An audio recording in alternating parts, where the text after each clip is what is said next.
एक मौका हमें सीरतुन नबी के अंदर मिलता है जब अल्लाह के नबी बद्दुआ करते हैं। कुछ कबीले के लोग आते हैं और धोखे से फ्रॉड करके, धोखा करके, फरेब करके वो अल्लाह के नबी के 70 ऐसे सहाबा जो कुरान के हाफिज थे, कुरान के कारी थे,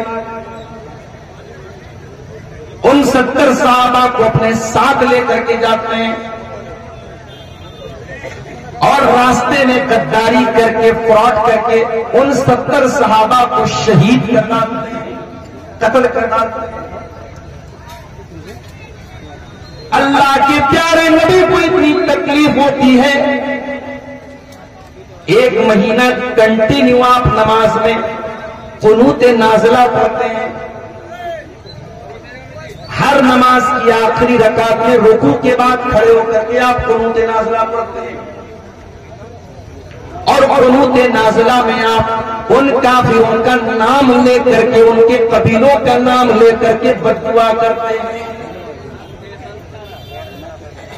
ओ लोगों, तुम्हारी नजर में कुरान के हाफिज की अहमियत हो या न हो, मेरे नबी की नजर में कुरान के हाफिज की और कुरान के आलिम की और कुरान के कारी की अहमियत देखो कि कुरान के कारियों के कत्ल पर अल्लाह के नबी को इतना गुस्सा आया, आप 1 महीने तक कुनूत नाज़िला में उनके कातिलों पर बद्दुआ करते रहे। कुरान का हाफिज और कुरान का आलिम बहुत ऊंचा मकाम। और मैं मुबारकबाद देता हूं इन 5 बच्चों को, इनके खुशनसीब मां बाप को, जिस दौर में दुनिया नौकरी की तरफ भाग रही है, दुनिया के उलूम और डिग्री की तरफ भाग रही है, आपने अपने बच्चे को एक मदरसे में भेजा। और मैं ये भी जानता हूं सीमांचल के अक्सर मदरसे जागीर से चलते हैं। ये बच्चे अपने घर के इज्जतदार घर के बच्चे हैं, लेकिन जागीर की शक्ल में ये किसी के दरवाजे पर जाकर के टिफिन लेकर के खाना लाते हैं, अपनी इज्जत नफ्स को बार बार कुचलते हैं सिर्फ इसलिए कि ये कुरान पढ़ने आए हैं। इनका मकसद कुरान सीखना है, कुरान याद करना है। और आज अल्लाह के फजलो करम से इनके हाथ पर मौलाना तौहीद साहब ने, मैंने और दूसरे लोगों ने दस्तार बांधी है, जो इस बात की पहचान है कि आज के बाद समाज में ये हाफिज जी के नाम से याद किए जाएंगे, ये हाफिज कुरान के नाम से याद। मैं अपने इन बच्चों से एक बात कहना चाहता हूं, इसी समाज में हमने ऐसे भी बच्चों को देखा है जो कुरान के हाफिज तो बन गए, लेकिन कुछ दिनों के बाद गलत संगत में पड़ गए, गलत रास्ते पे चले गए, कुरान जितना याद था वो भुला भी दिया और उनके कैरेक्टर और उनके किरदार से कहीं से भी ये प्रतीत नहीं होता, ये नहीं झलकता, ये नजर नहीं आता कि कुरान के बाद। अय मदरसा दारुल कुरान से हिफ्ज करने वाले मेरे प्यारे बच्चों, तुम समाज में जब अपने नाम के साथ हाफिज का टाइटल लेकर के जा रहे, उस टाइटल की हिफाजत करना। दुनिया तुम्हारी हरकतों को देखने के बाद जस्टिफाई करेगी, तय करेगी कि हाफिज लोग कैसे होते हैं।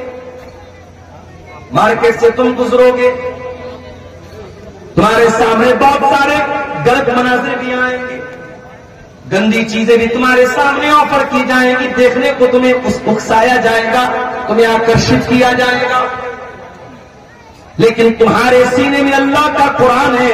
इस कुरान की कदर करते रहना और उन नामुनासिब चीजों से, उन गंदी चीजों से, उन वल्गर चीजों से हमेशा अपने आप को बचा के रखना और इस कुरान की हिफाजत करते रहना। इसलिए कि अल्लाह के प्यारे नबी क्या फरमाते हैं, ताहदु हाज़ल कुरान, इस कुरान को अच्छी तरीके से याद रखो। फ़इन्नहु अशद्दु तफ़ल्लुतन मिनल इबिल फ़ी उक़ुलिहा, जिस तरीके से ऊंट को अगर किसी खूंटे में बांध दिया जाए तो ऊंट जिस तरीके से भागने की कोशिश करता है, कुरान करीम भी आपके सीने से निकलने की कोशिश करेगा। उस कुरान को बांध के रखना, इस कुरान को महफूज करके रखना, कुरान को अपने दिल से दिमाग से निकलने मत। मेरे अजीजों, बात निकली है कुरान की, तो एक बात मैं आपको और बताना चाहता हूं। अल्लाह ताला ने दुनिया में बहुत सारे नबियों को भेजा और बहुत सारे नबियों को अल्लाह ताला ने बहुत सारी किताबें दिया था। 4 किताबों का नाम तो हम बहुत फेमस है, मशहूर है, जानते हैं। दाऊद अलैहिस्सलाम को ज़बूर मिली थी, मूसा अलैहिस्सलाम को तौरात मिली थी, ईसा अलैहिस्सलाम को इंजील मिली थी, हमारे नबी को कुरान मिला। ये तो हम जानते हैं। बहुत सारी किताबों का नाम भी हमें नहीं मालूम, लेकिन ये बात याद रखो, जिस तरीके से अल्लाह का आखिरी नबी खातमुन नबीयीन ने, अब आपके बाद दुनिया में कोई नबी आने वाला नहीं, कोई रसूल आने वाला नहीं है। उसी तरीके से कुरान अल्लाह की आखिरी किताब है। अब कुरान के बाद कोई दूसरी किताब दुनिया में आने वाली नहीं है। कुरान ने पिछली तमाम किताबों को मनसूख कर दिया, कैंसिल कर दिया। अब कानून चलेगा तो कुरान का चलेगा। अब अगर माना जाएगा किसी किताब के कानून को, अगर कोई किताब बुक ऑफ लॉ है, अगर कोई किताब कानून की किताब है, तो वो कुरान में छेड़े। और इसीलिए अल्लाह ताला ने कुरान को उतारा तो कौन से फरिश्ते के जरिए उतारा? फरमाया नज़ल बिही रूहुल अमीन। इस कुरान को लेकर के जिब्रील अमीन आए हैं, फरिश्तों के सरदार आए। तमाम फरिश्तों में सबसे आला, सबसे आजम, सबसे बेहतरीन फरिश्ते हजरत जिब्रील इस कुरान को लाए।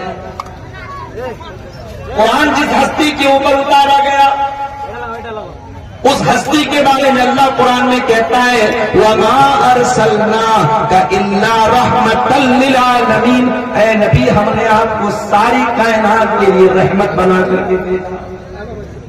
कुरान को उतारने वाला कौन? रब्बुल आलमीन। कुरान को लेकर के आने वाला फरिश्ता कौन? रूहुल अमीन। और कुरान जिस हस्ती पर उतरा, उस हस्ती, वो हस्ती कौन? रहमतुल लिल आलमीन। कुरान जिस महीने में नाज़िल हुआ, वो महीना भी सारे महीनों में सबसे ज्यादा बरकत वाला। ये मेरी तफसीर के दौरान माइक को जो है गड़बड़ होना था, बार बार ये छोड़ रहा है। कहा है भैया माइक वाले, पैसा वैसा नहीं मिलेगा, नहीं फिक्र रही आप। शहर रमज़ान अल्लज़ी उन्ज़िला फ़ीही कुरान। कुरान करीम कौन से महीने में उतरा? रमज़ान में। सारे महीनों में सबसे ज्यादा बरकत वाला महीना रमज़ान है। आज एक साहब मसला पूछने लगे, 15-16 साल पहले, 15-16 साल पहले किसी आदमी ने रमजान के रोजे की हालत में अपनी बीवी के साथ सोबत करी। गलती का एहसास हुआ, अब वो इंसान कफ्फारा अदा करना चाहता है। मेरे पास मसला आया, मौलवी साहब कफ्फारा क्या है? मैंने कहा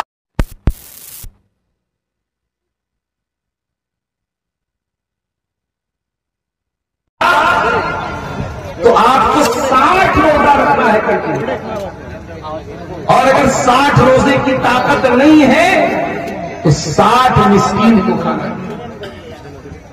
ये रमजान के रोजे की अहमियत, और रमजान के रोजे में अगर कोई ये गलत काम कर देता है तो उसकी इतनी बड़ी सजा है। तो कुरान उतरा है रमजान में, फिर रमजान के आखिरी अशरे की किसी एक रात में कुरान उतरा है। वो रात भी तमाम रातों में सबसे अफजल है। इन्ना अंज़लनाहु फी लैलतिल क़द्री वमा अदराका मा लैलतुल क़द्री लैलतुल क़द्री खैरुम मिन अल्फि शहर। ऐ नबी, इस कुरान को हमने लैलतुल क़द्र में उतारा है, और आपको क्या मालूम कि लैलतुल क़द्र क्या है? लैलतुल क़द्र 1000 महीने से अफजल है। 1000 महीना कैलकुलेटर पे कैलकुलेट करो, तकरीबन 84 साल बनते हैं। एक रात इस रात में कुरान उतरा है। उस एक रात की फजीलत ये है कि वो एक रात अल्लाह ताला के यहां 84 साल से बेहतर है। ये है कुरान। हमने कुरान को बड़ी आसानी से हासिल कर लिया है। इस कुरान की कदर हमको नहीं मालूम।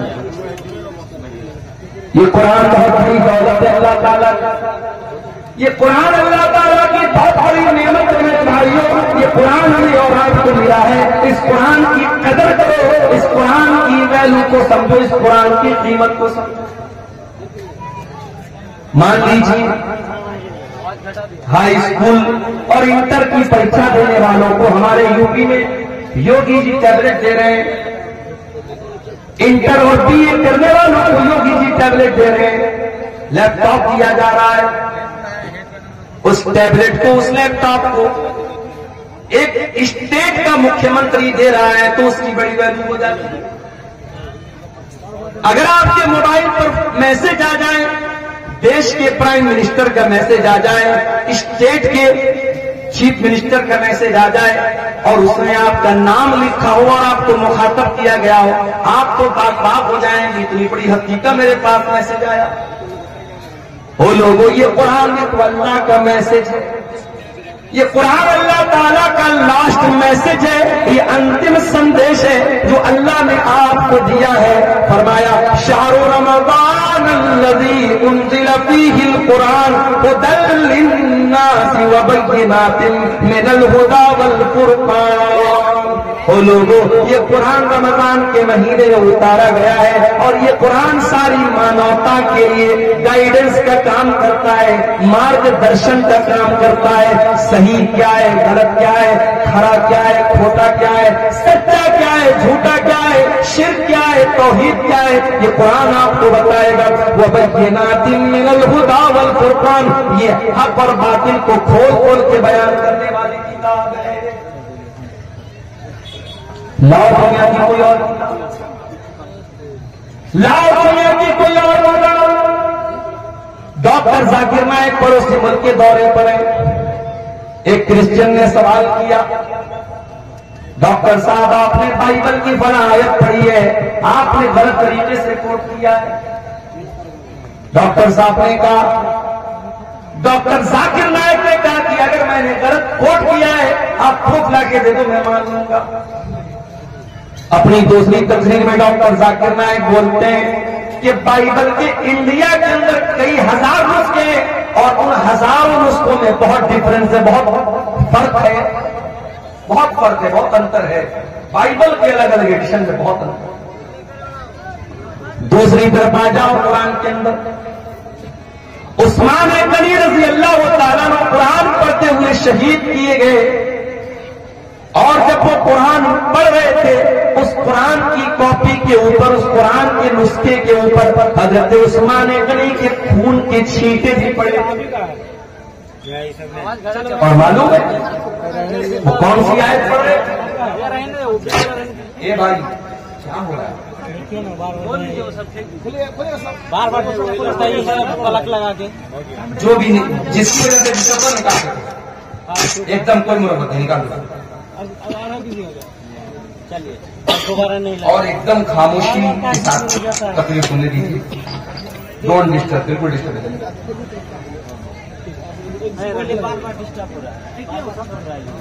डिस्टर्ब मत कीजिए। तो कुरान करीम